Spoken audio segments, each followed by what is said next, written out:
I know you're out there. I know that you're afraid. You're afraid of us. You're afraid of change. I don't know the future. I didn't come here to tell you how this is going to end. I came here to tell you how it's going to begin. I'm going to hang up this phone, and then I'm going to show these people what you don't want them to see. A world without rules and controls, without borders or boundaries. A world where anything is possible. Where we go from there is a choice I leave to you.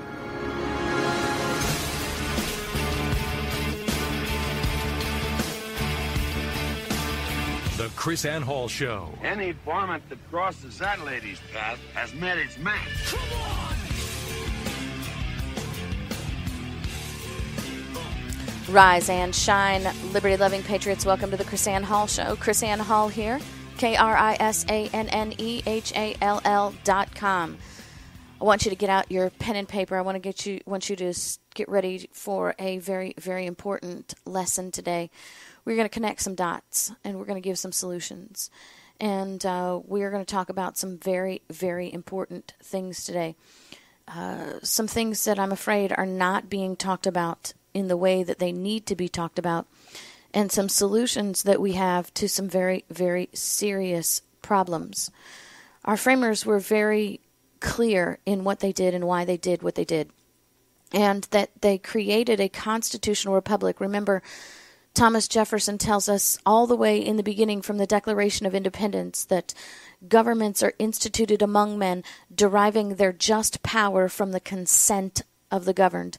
And when any form of government operates contrary to those means, it is the right of the people. He will say even later down the line that it's the duty of the people to alter or abolish those governments. And so what we need to understand is that our consent is absolutely essential for the operation of this government. Our consent is essential for the operation of any government in the United States, within our independent and sovereign states, within our counties and our cities. The Constitution requires that every state be a republic.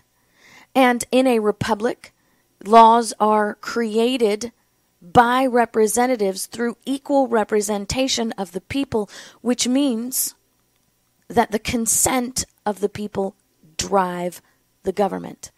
As a matter of fact, we need to understand from the philosophers that our framers relied upon, Montesquieu, Locke, and even Hobbes in his fatalistic perspectives, that rights belong to people, that all the rights in the universe are ours. They are gifted to us by God, and because they are gifted to us individually by God, rights are held individually. Samuel Adams would talk about this in his dissertation, The Rights of Men, in 1772, and many of you know of Frederick Bastiat's book called The Law, in which he describes basically on the same lines of Samuel Adams in his The Rights of Men, that government doesn't exist outside the individual rights of men. There is no power in government to exist outside the individual rights of people.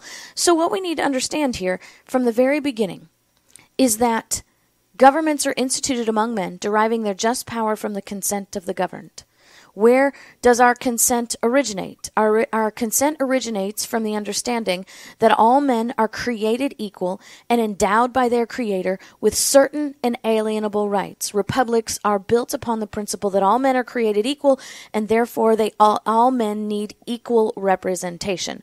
Not a democracy in the modern perspective of mob rule, where the majority has a greater weight over law and opinion in the country, but on a republic where all men have equal representation. Equal representation originating from the rights that come from our Creator. Rights that come from our Creator to the individual. We do not need government to have the right to life. We do not need government to have the right to liberty. We don't need government to have the right to property. And we don't need government to have the right to defend our rights. We were doing these things long before the institution of government. And what Bastiat so clearly points out is that governments being instituted by men operate only based on the principle that men individually hold these rights first. So the only way we can create government is understanding that men have individual rights, and they come together to protect their individual rights as a group. That's the whole purpose of government. We come together to protect individual rights so that we can work together as a group, so that we have greater protection of our individual rights in a group effort. You see, if you are individually living on your own, living in your individual rights, you may be able to defend yourself from 1 or 2 assailants, maybe 3 or 4 assailants upon your life, your liberty, or your property. But what happens when the assailants join together and want to come and take your life, your liberty, or your property? You're going to hope that you have a number of friends who will come and help you. Now, logically speaking, those numbers of friends are going to want to help you, especially if they live within your proximity.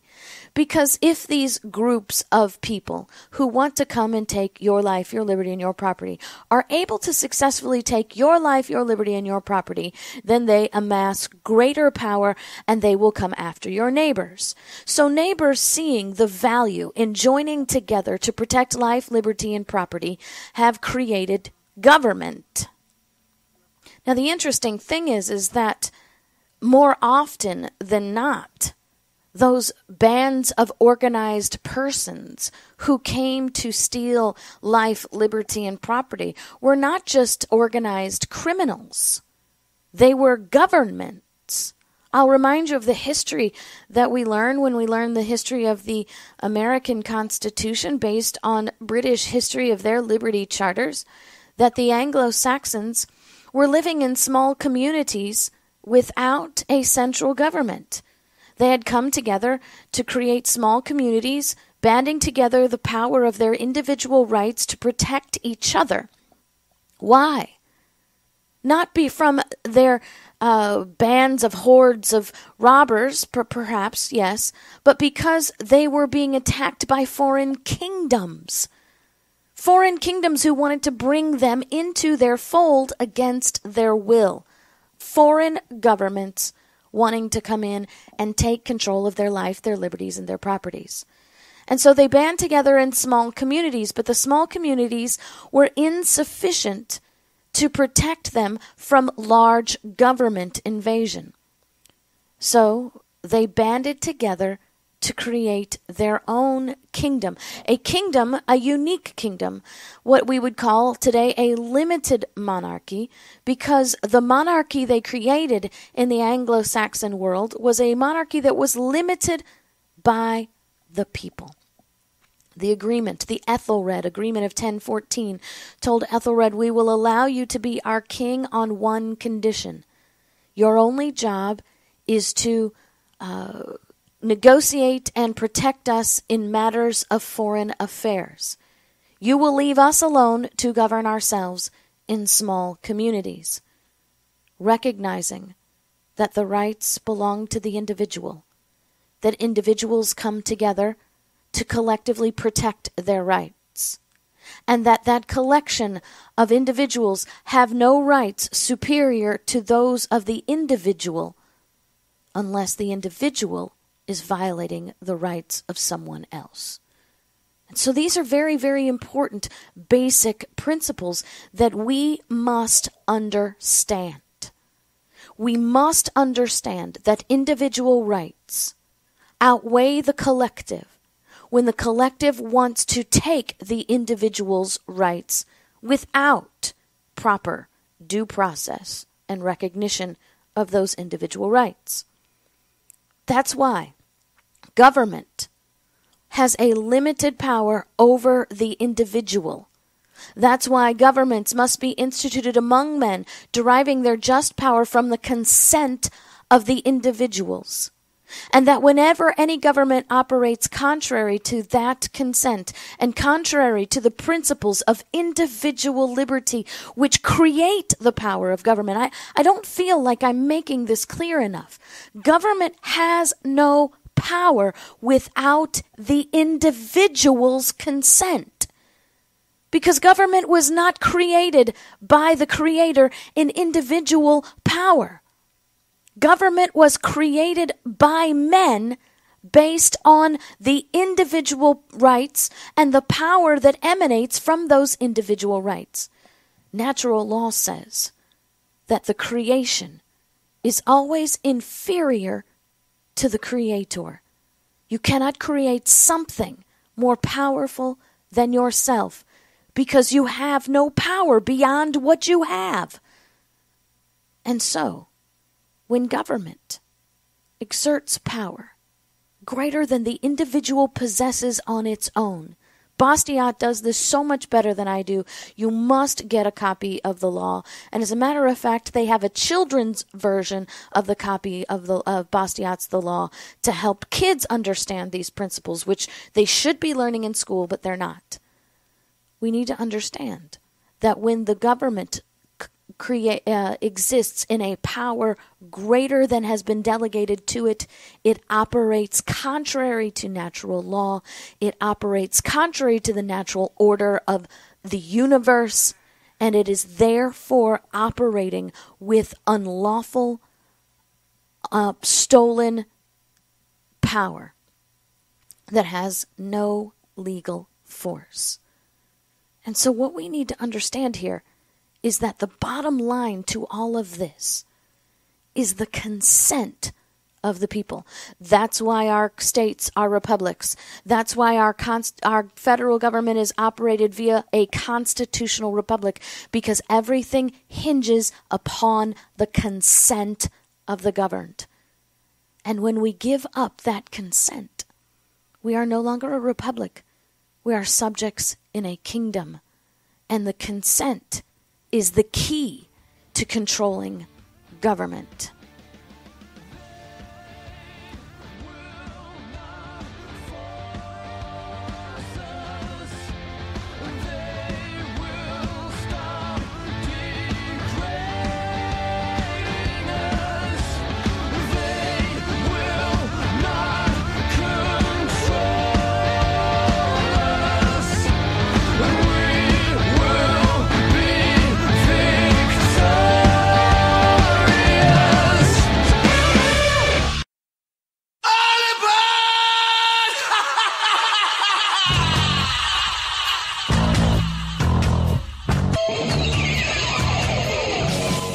KrisAnne Hall Show. She's Liberty's lobbyist.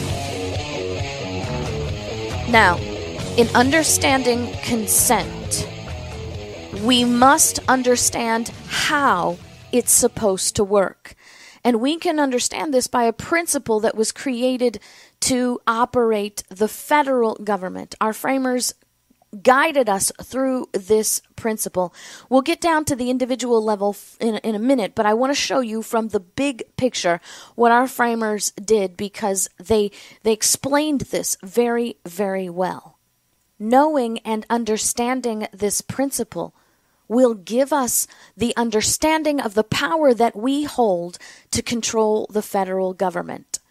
And so the history that built our Constitution, we're not going to go over that today, but you can find that on many of my writings, many of my podcasts. Go to KrisAnneHall.com, order my DVD set, which gives you the history of that Constitution. You can get the children's books, the ones for high school, middle school students, Essential Stories for Junior Patriots, the one for non-readers, bedtime stories for budding patriots. These will teach you the history that drove our framers to create the constitutional republic, and the history that compelled our framers to declare independence and form our constitutional republic proves that they anticipated the possibility of an out-of-control federal government, even one that they created in a limited and defined manner.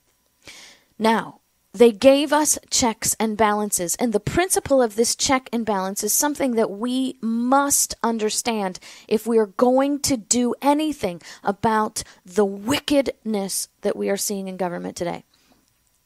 The most powerful check and balance that our framers put into our hands, they themselves said it was the most powerful, was placed in Article 1, Section 7 of the Constitution. But without proper understanding of how this section was designed to work, it is a wolf with no teeth. You see, our central government has taken control over us because we have lost the proper understanding of our control. Here is how Article 1, Section 7 of the Constitution is supposed to work. It reads, quote, all bills for raising revenue shall originate in the House of Representatives, but the Senate may propose or concur with amendments as on other bills.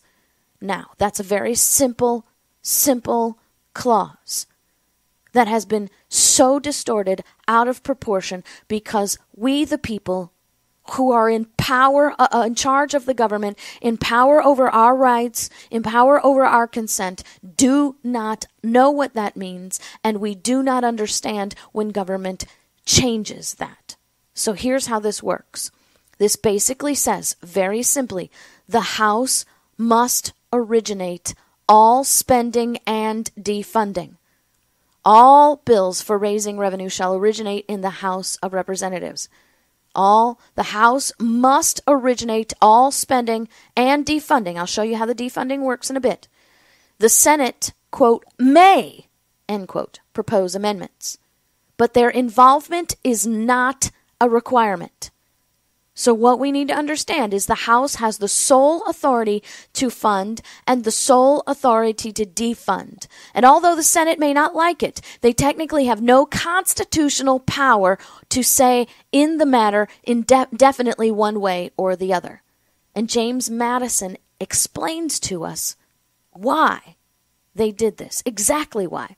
He says in Federalist 58, quote, the House of Representatives cannot only refuse, but they alone can propose the supplies requisite for the support of government. They, in a word, hold the purse, that powerful instrument by which we behold in the history of the British Constitution an infant and humble representation of the people gradually enlarging the sphere of its activity and importance, and finally reducing, as far as it seems to have wished, all the overgrown prerogatives of the other branches of government. This power over the purse may, in fact, be regarded as the most complete and effectual weapon with which any constitution can arm the immediate representatives of the people for obtaining a redress of every grievance and for carrying into effect every just and salutary measure. That is very clear. The House of Representatives can not only refuse, but they alone can propose the supplies requisite for the support of government. Why? Because the power of the purse is the most powerful tool we have in our consent mechanism.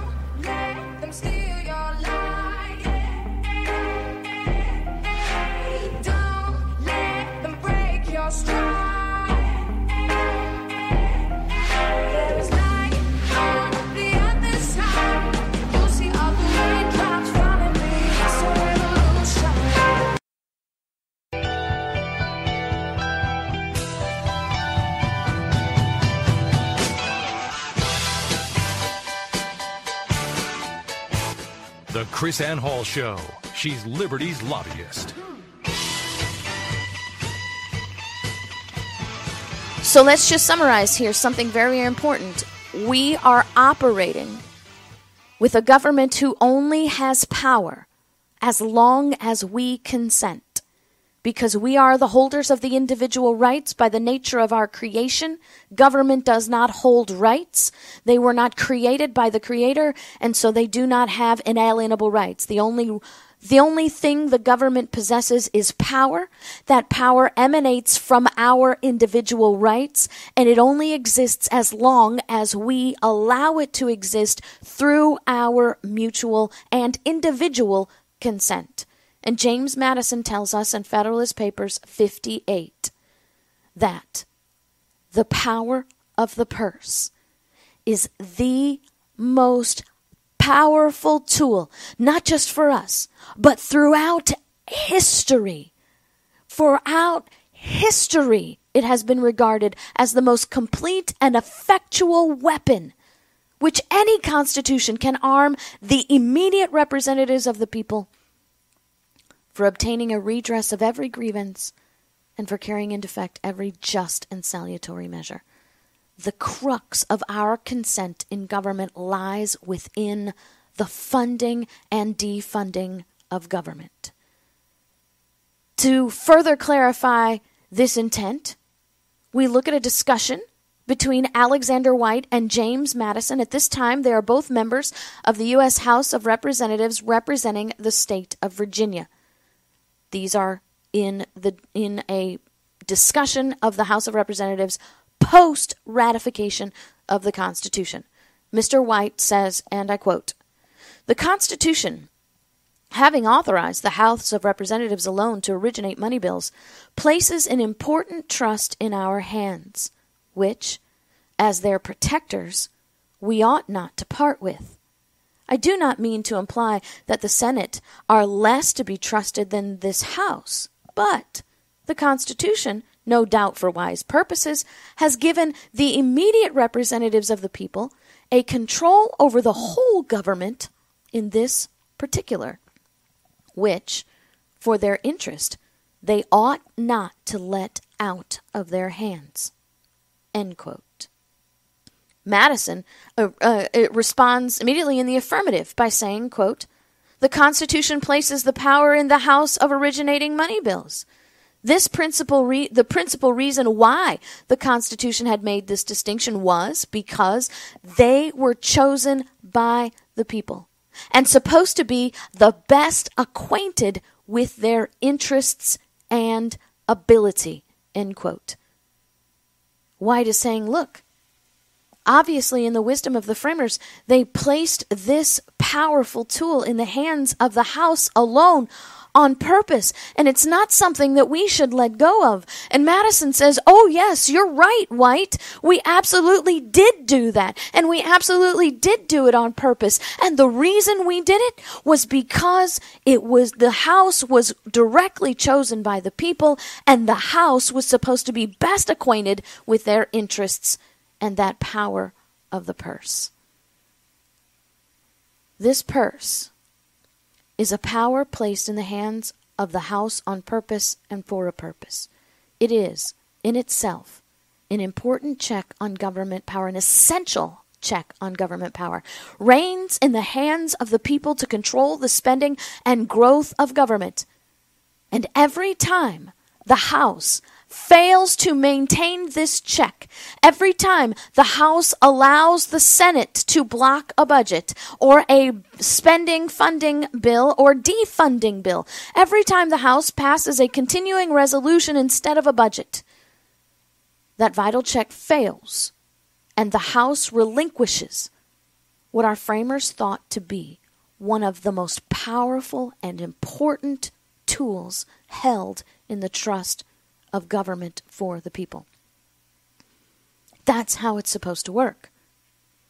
And what we are witnessing today is the result of years of the erosion and surrendering of strict constitutional process. By using House rules and resolutions and threats of shutdown rather than engaging in legitimate budget process, Congress has sidestepped the Constitution, and one cannot claim to be in a debate about the budget if there is no budget. A continuing resolution is not a budget. That is what we need to understand.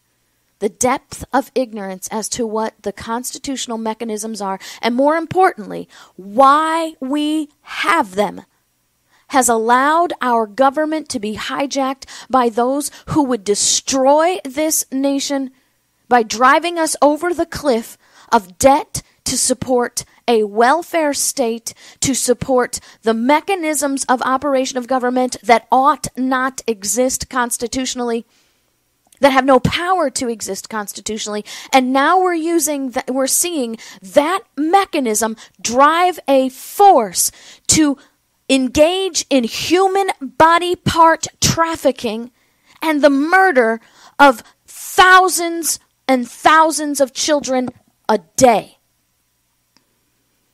The ignorant populace, driven by media misinformation and propaganda, cheers on this runaway train and labels those who desperately seek to return our nation to fiscal sanity and moral rectitude are labeled as extreme, reckless, bigots, hate mongers.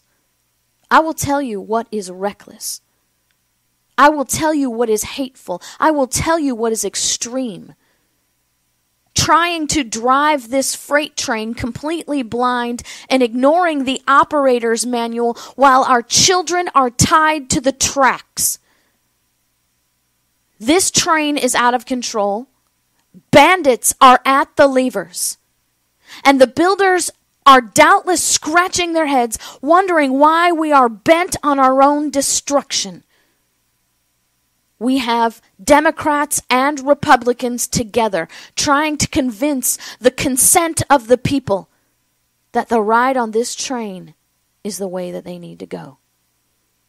Isn't it about time we understand the principles of consent and the power of the purse? How does this all tie together to what we're seeing today? I want to tell you something very, very important. Something that's going to be perceived as incredibly radical. I will be called by many as advocating for treason. I will be advocating what many will call as illegal operation. I am going to show you something very important, something that is true based on history, something that is true based on the framers of our country and their understanding and the absolute fundamental building blocks of who we are as constitutional republics. The consent of the governed and the power of the purse. I want to tell you something, and I want you to brace yourself for just how radical this is going to seem. But it is not radical. It is liberty. It is defending our rights. And I want you to remember that defending your rights is only radical to two classes of people: tyrants and slaves. And so when you feel uncomfortable with what I'm about to tell you, when you allow someone to brainwash you into believing what I am telling you is completely wrong, I have already established the legal framework, the constitutional framework, the fundamental framework, the principle framework, the natural law and order framework that establishes everything that I'm about to tell you. It cannot be disputed. I will debate anyone right now, tomorrow, and twice next Sunday on this issue if they want to. This is sound, historical, legal, constitutional, and foundational principle. And when somebody tries to tell you that what I'm telling you is wrong, that I'm just a radical extremist, remember, this is only extreme to tyrants and slaves. We need to start classifying who we want to be. Thomas Jefferson, in our independence movement, wrote a letter to Lord North in response to Lord North's calling what our framers was doing treason, contrary to law and contrary to government. I want you to know that what I am telling you is the same thing that our framers told their government. And they were called traitors. They were charged with treason. They were told they were acting unlawful, and they were told they were acting against the common good of their kingdom. These are the very things that you will hear from those who want us to be a kingdom. I want you to listen to what Jefferson says. Quote, that this privilege of giving or of withholding our monies is an important barrier against the undue exertion of prerogative, which, if left altogether without control, may be exercised to our great oppression. And all history shows how efficacious is its intercession for a redress of grievances and a reestablishment of our rights, and how improvident would be the surrender of so powerful a mediator. Withholding payment of our taxes is a constitutional remedy to out-of-control government. They knew how important the power of the purse was, how powerful a tool that would be, and they vested that in the hands of the House alone. But remember, the House has no power if the individual does not possess it first. And the power to withhold funding to the government is the most powerful tool that we have to control the consent that we give to government. The withdrawal of our monies to government is the active withdrawal of our consent to a government, a powerful tool that should never be surrendered, Jefferson said. And we must pick up that mantle once again. The weapon of my choice, don't censor my voice. Hate me if you won't, or love me if you can. If the truth is what you want, then you found your man. I ain't backing down, I ain't backing up. If you think like I think, then crack it on up. I won't back up, I don't back down. I've been raised up to stand my ground. Take my job, but not my guns. Tax my check till I ain't got none, except for the good Lord of above. I answer to no one.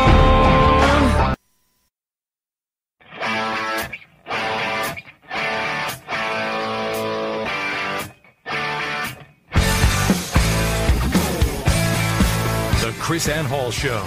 She's Liberty's lobbyist.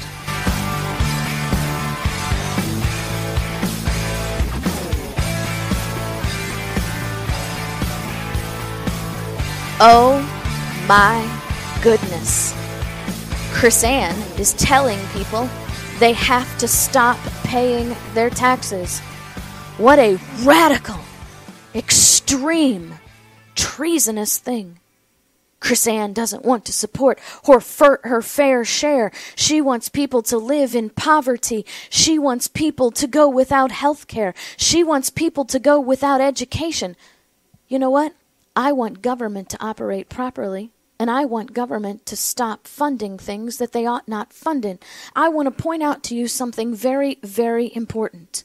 We have seen with our own eyes the murder of babies in our country funded by our government. Videos of how our tax dollars are being spent.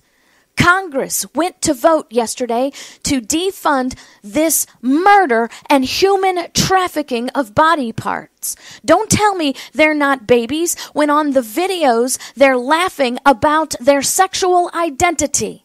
According to our culture today, the moment you have a sexual identity, you have an individual right to determine what your own sexual identity is, which means they know that child is a boy, which means that child has an individual right to choose now his own lifestyle by their own standards. And apparently, the sound of crunching skulls, vacuuming brains, and broken bones, the sight of body parts being dissected and disseminated to the highest bidder is not enough for our Senate to come together in a unified horror to defund this practice. Your tax dollars are being paid. We have Michelle Obama standing up in front of people holding hashtags about human trafficking, and yet they will defend the very human trafficking here that exists by your taxpayer dollars in the United States. I don't understand this. I don't understand this. Mitch McConnell says, Well, it didn't pass, so now we're going to discuss how to fund the government after the recess. They're going on freaking vacation while the money is still being sent. Do you understand? Right now, Planned Parenthood is still doing what those videos said they were doing, still making money off the trafficking of human body parts, American human body parts, and our politicians went on freaking vacation. I want to show you something very, very important. This power of the purse. Do you know that the total population of America over the age of 18 is 245.3 million people? 245.3 million people 18 or over eligible to vote. And of that 245.3 million people, 70% of them are Christian. That means in the United States, over the age of 18, 171.6 million people in America are Christian. Hey, Christians, don't you think we could unify together to, can we at least come to the conclusion that what Planned Parenthood is doing here is murder? It is absolutely offensive. The crunching of bones and skulls and the vacuuming of brains and baby parts is something that ought not be allowed in a civilized government. Can 171 million people collectively decide, based on their Christian principle, that the murder of these infants paid by our tax dollars is wrong? If that's the case, then you have a duty to withhold your taxes from a government that is using that money in the barbarous murder of children. And 171 million people refusing to pay their taxes will shut down this government in less than a year. So how do you do that? You go to your employer tomorrow and you claim 99 dependents and you don't pay a dime until April 15th next year. Because your Congress is actively supporting human trafficking by going on vacation. If this doesn't hold them over from vacation, then nothing else will. And to stand and do nothing in the face of evil is evil itself. Your government is wicked, it is evil, and it is time for us to withdraw our consent. I have laid out the facts. They are indisputable. It is up to you now to do something about it. God bless. See you tomorrow.